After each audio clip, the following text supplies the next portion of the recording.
कहानी के शुरू में हम एक आदमी को देखते हैं। अपने चेहरे को ढका हुआ था और एक आदमी को बांधा हुआ था। वो अपनी बंदूक की गोलियां निकालकर उस आदमी की जेब में डाल देता है और बंदूक अपने पास रख लेता है। फिर उस आदमी के सीने पर एक चीप डिवाइस लगाता है जिसके रिमोट को भी उसने अपने पास रख लिया था। उस आदमी से कहता है कि तुमने मेरे लिए कोई रास्ता नहीं छोड़ा। उसको चाकू से जख्मी करके वहाँ से चला जाता है। हम उसकी डिवाइस पर एक चीप मैसेज और उसके जेब में चिल्लाने की आवाजों को सुनते हैं। इसके बाद सीन शिफ्ट होता है कुछ दोस्तों पर जो अपनी पढ़ाई पूरी करके जंगल में कैंपिंग करने आए हुए थे। यहाँ पर सब दोस्तों में कैटो जो सबसे ज्यादा बिगड़ा हुआ था, वही कैटो का दोस्त जो उसके उल्ट था, बिल्कुल सीधा। पर उसकी दोस्त ऐसी थी जो बेचारे पर हमेशा शक करती रहती थी कि उसका चक्कर किसी और लड़की के साथ है। हम यहाँ पर उनकी बातों में सबकी गहरी दोस्ती देखते हैं। इनके ग्रुप में एरिन थी जो सबसे ज्यादा मासूम थी और सबसे अलग रहा करती थी। जो एरिन बाथरूम के लिए झाड़ियों में जाती है, वही आदमी जो हमने कहानी के शुरू में देखा था वो एरिन को बेहोश कर देता है। जब एरिन को होश आता है उसके साथ साथ सभी दोस्त एक चीप सी जैकेट के साथ उठते हैं क्योंकि सबने अब जैकेट पहनी हुई थी और उस जैकेट पर एक टाइमर लगा हुआ था। करीब ही जब वो गैस सिलेंडर को देखते हैं तब इन्हें समझ आता है कि किसी ने इनको गैस से बेहोश कर दिया था और इनका यहाँ पर एक दोस्त भी गायब था। जब वो आदमी इनके सामने आता है तो इन्हें पता चलता है कि वो इनके स्कूल के साइंस टीचर थे और साथ ही साथ एरिन के दोस्त के डैड भी जो अब मर चुका था। वो बताते हैं कि जब मेरे बेटे की मौत हुई तो उनकी बीवी ने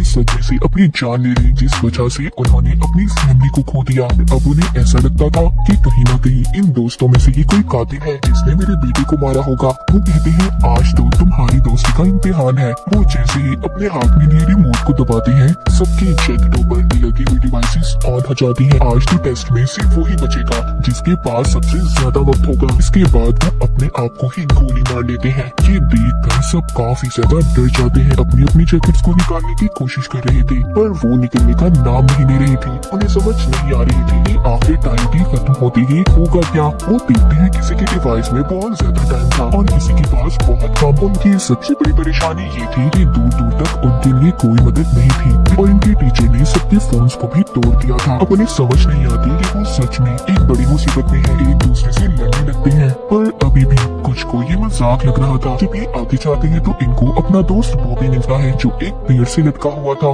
बॉबी की दोस्त उसको आजाद करने के लिए आगे बढ़ने वाली थी। तभी दूसरी दोस्त कहती है हो सकता है ये चाल बॉबी की हो हमें यहाँ पर फंसाने की, क्योंकि इसने हमें यहाँ पर बुलाया था। ये जरूर उस टीचर के साथ मिला हुआ है। ये सब सुनकर कुछ दोस्त बॉबी को छुड़ाने के हक में नहीं थे पर बॉबी उनसे बार बार कह रहा था कि प्लीज मेरी मदद करो। वो कहता है मैंने तुम सबसे अपनी एक बड़ी बीमारी को छुपाया था जो उस टीचर को पता चल गई थी। वो मुझको ब्लैकमेल करते थे। मेरे पास कोई और रास्ता नहीं था इसलिए मैं तुम सबको यहाँ पर लाया। पर मुझे उनके इस प्लान के बारे में कुछ पता नहीं था कि वो हमें यहाँ पर कैसे फंसाएंगे। तो मैं तुम सबको इस डिवाइस के बारे में भी बताने के लिए तैयार हूँ अगर तुम मुझे खोल दो। अब उसके दोस्त उस पर कर्ज खाकर उसे छुड़वा देते हैं। वो भी आजाद होते ही सब पर चाकू से हमला कर देता है पर वो किसी को मार नहीं पाता और देखते ही देखते उसकी डिवाइस में टाइम खत्म हो जाता है। सबके सामने वो ब्लास्ट हो गया था, फट जाता है, उसके जिस्म के टुकड़े टुकड़े हो जाते हैं। ये देखकर सब अपने अपने दोस्तों को लेकर भागते हैं। केवल कैटो का दोस्त था जिसकी दोस्त उस पर अब भी शक कर रही थी। उसके साथ जाने से भी मना कर देती है।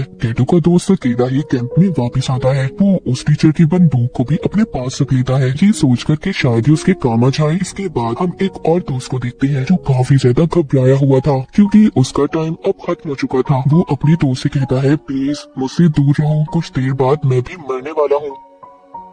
पर तभी जब इसके एक और दोस्त इनके पास आ रही थी तो ये गलती से उस पर फ्लैशलाइट से हमला कर देता है जिससे फौरन ही उस लड़की की जान चली गई थी। पर होता कुछ ऐसा है कि उस लड़की के पास जो टाइम बचा था वो सारा इस लड़के को मिल गया था। वो बहुत परेशान हो गया था। इनकी एक सही दोस्त कहती है जिसको अब सब कुछ समझ आ गया था हमारे डिवाइसेस में कुछ ऐसे सेंसर्स हैं जो इंसान मारेगा तो उसका सारा वक्त दूसरे इंसान को मिल जाएगा, बिल्कुल पबजी की तरह हथियारों की बजाय बचा हुआ वक्त। दूसरे इंसान को ट्रांसफर हो जाएगा। उस टीचर ने जानबूझकर ये सब किया था कि सब एक दूसरे की जान ले सके अपनी जान बचाने के लिए। सब सुनने के बाद सारे दोस्त एक दूसरे के दुश्मन बन गए थे क्योंकि सबको अपनी जान प्यारी थी। दूर खड़ी एक दोस्त भी इनकी सारी बातें सुन रही थी, जो थोड़ी पागल थी। उसके चेहरे पर उसकी नीयत साफ नजर आ रही थी क्योंकि उसका टाइम जो खत्म होने वाला था। वो एक लकड़ी का टुकड़ा उठाकर सब पर वार करने लगती है, पर सभी वहाँ से भाग गए थे। अब यहाँ पर नजर आता है सब दोस्तों का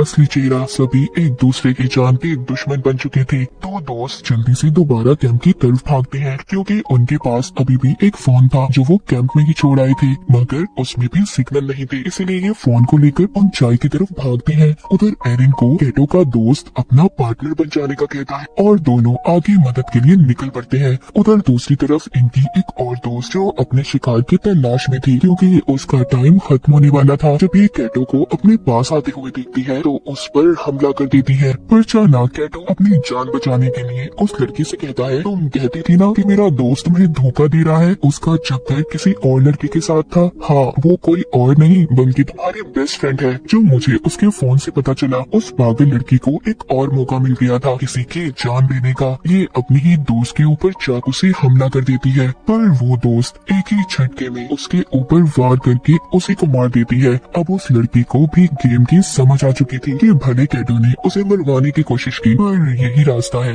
इस गेम में सरवाइव करने का, जिंदा रहने का। वो कैटो के साथ मिलकर टीम बना लेती है और दोनों सबका शिकार करने का प्लान बनाते हैं। उधर दूसरी तरफ जिन दोस्तों को फोन मिला था, अब वो लड़की अपनी डैड को फोन करती है जो पुलिस ऑफिसर थे, पर उसकी कॉल नहीं लग रही थी। अब उसको शक होने लगा था कि कहीं उसके डैड भी किसी मुसीबत में ना हो। जब वो जीपीएस से लोकेशन पता करते हैं तो उससे पता चलता है कि उनके डैड कहीं आसपास ही थे। उधर दूसरी तरफ एरिन और उसके दोस्त को चलते हुए टीचर का वही शिकार मिलता है जो हमने कहानी के शुरू में देखा था, जिस आदमी को बांधकर उसने रखा हुआ था। ये आदमी कोई और नहीं बल्कि उस लड़की के डैड थे जो अपने डैड को कॉल कर रही थी। साइंस टीचर ये सब इनके साथ इसलिए कर रहा था, उसको अब भी ऐसा लगता था कि उसका बेटा किसी नशे से नहीं मरा बल्कि उसे जानबूझकर मारा गया है, और ये सब इन दोस्तों की पार्टी में हुआ था। उस लड़की के डैड को इसलिए मारा क्योंकि बिना छानबीन किए उन्होंने उसके बेटे के केस को बंद कर दिया था। यानी कि सच ये था कि इन्हीं के बीच में कोई कातिल है। उधर ही एरिन के दोस्त को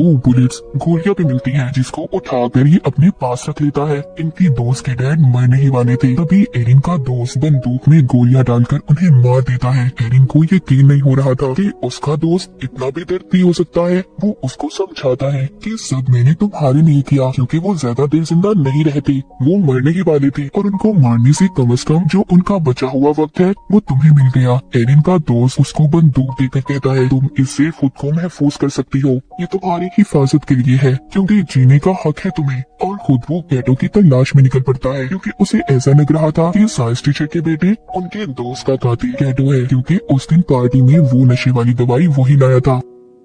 अब एरिन अपनी उसी दोस्त से मिलती है और उसको उसके डैड के बारे में बताती है। ये सुनकर वो बहुत ज्यादा रो रही थी। एरिन कहती है, अभी हमारे पास रोने का वक्त नहीं है, हमें जल्दी रिमोट को ढूंढना होगा। वो इन दोनों को उस रिमोट को ढूंढने का कहती है और खुद कैटो के पास जाने का फैसला करती है कि उसकी जान खतरे में है। उधर कैटो को भी उसके दोस्त ने ढूंढ लिया था। इन दोनों की बहुत ही खतरनाक लड़ाई होती है। उस लड़ाई में कैटो ने अपने दोस्त को मार दिया था। फिर कैटो अपने एक और दोस्त को मारने की कोशिश करता है और आखिर में कैटो ने उसकी बंदूक लेकर उसे भी मार दिया था। जिस दोस्त को उसने मारा था उसके पास सबसे ज्यादा टाइम था, जो सारा अब कैटो को मिल चुका था। लेकिन कैटो को तो इस गेम में जीतना था, वो अभी भी पास कहाँ आने वाला था। वो एक और दोस्त को मार देता है। कैटो अपने आखिरी शिकार की तलाश में था जो एरिन और उसकी एक और दोस्त थी। जैसे ही उनके पास जाता है, एरिन की दोस्त इस पर बहुत चिल्लाती है कि उसने उनके सभी दोस्तों को मार दिया, पर वो इसकी तरह कातिल नहीं बनना चाहती थी, इसीलिए इसे चाकू से जख्मी करके भाग जाती है। पर भागते हुए वो सोचती है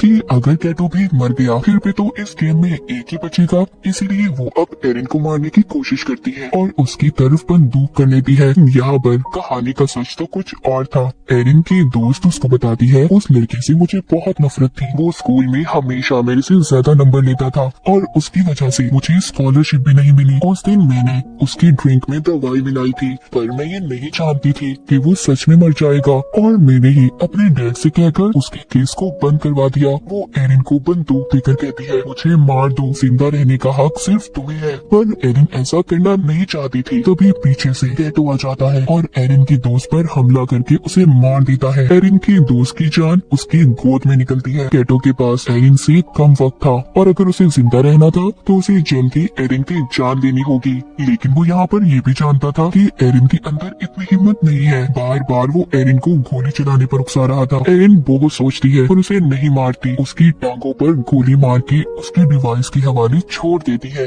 आखिर में कैटो भी ब्लास्ट होकर मर जाता है और एरिन इस गेम की विनर बन चुकी थी। उसने इस गेम को जीत लिया था। वो डिवाइस भी खुद ब खुद बंद हो जाती है। थोड़ी देर बाद सुबह हो गई थी। एरिन जंगल से बाहर निकलती है। उसको एक आदमी मिलता है जो अपनी गाड़ी पर था, पर एरिन का ऐसा हाल देखकर वो मदद करने से इनकार कर देता है। कहानी के आखिर में एरिन की हमें खतरनाक मुस्कुराहट को देखते हैं। इसी सस्पेंस के साथ ये कहानी यहीं पर खत्म हो जाती है।